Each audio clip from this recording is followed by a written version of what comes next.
Aynı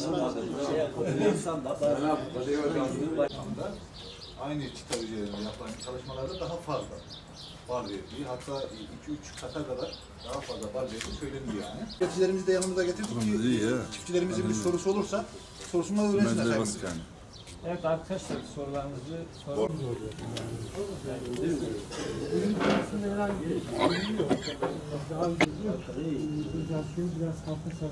Kırmızı işaretliyor olmalı. Yani eğer doğuya verirse bizim de aynı bölgemize izah mesela Sason, Bolu bu bölgelerimiz. Atlas arasında bir farkı yoksa o zaman Değişik.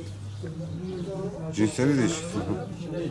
Bunu nasıl yaptı? Bunlar Çıkıyor onlar şey olarak çıkıyor. Sarı da olabiliyor. Kaç tane biz paket mi tek mi tek? Birer tek tek verin de altına. arıcılarımıza şey yapalım böyle ellerine. Herkes eline birer tane altın böyle. Gel Hacı abi gel. Ama bu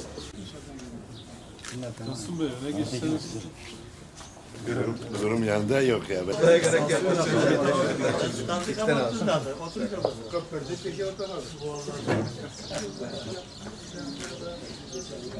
Bugün burada çiftçilerimize ana arı üretimi çerçevesinde ana arı dağıtımı yapmaktayız.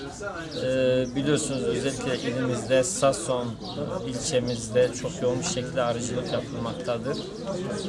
Sason balımız gerek kalitesiyle gerekse doğadaki florasıyla kaliteli bir baldır.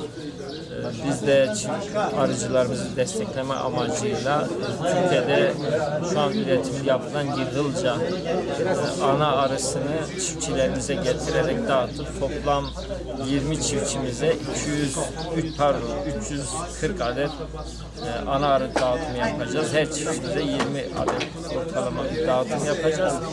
Çiftçilerimiz eğer bu yıl bir anlamda yığılcanın ilimizde de bir denemesi olacak. Çiftçilerimiz bu yıl memnun kalırlarsa biz gerek bunun üretimine dönük çalışmaya gireceğiz. Gerekse bundan sonra da çiftçilerimize dağıtımına dönük bir çalışma içerisine gireceğiz.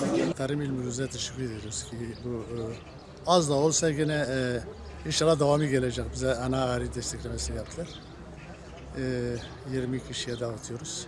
Bu ırk herhalde yeni bir ırktır. İnşallah uyum sağlar. Bu ırklardan devam edeceğiz. Bu destekleri de devam etmesini istiyoruz. Şu anda 40 binin üzerinde arımız var. 400 tane arıcılarımız var. Bundan sonra arıcılarımız tespit için, destekleme tespiti için il tarımlara değil de ilçe tarımlara değil de birliklere müracaat etmeleri gerekiyor. Onu buradan söylemek istiyorum. Herkese gelsin buradan müracaat etsin ki tespitlerini biz tarıma yollayacağız.